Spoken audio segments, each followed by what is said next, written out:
বৌমা, তুমি না বলে যে খাবারটা খাচ্ছ।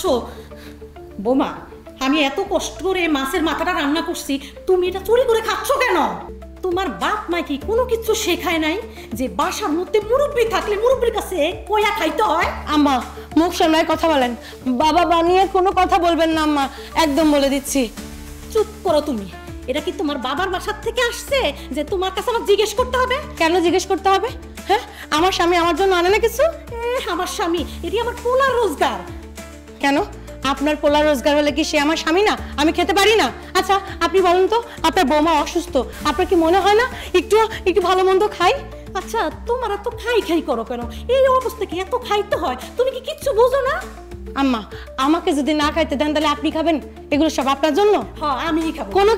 কোনো কিছু তো আপনার জন্য খাইতে পারি না। আপনি একটা রাক্ষস মা। কি কইলা তুমি? আপনার জিহ্বাটা একটু সামলান মা, নাহলে এই যে শরীরটা করেছেন এতে যখন তখন হুটহাট করে অক্কায় চলে যেতে পারেন। বৌমা, তুমি কিন্তু মুখটা সামলায় কথা বলো। আমার কিন্তু রাগের সময় তো তোমার আইডিয়া নাই। দেখ, খাবোই না। খাবো না, আমার রাগ দেখায়।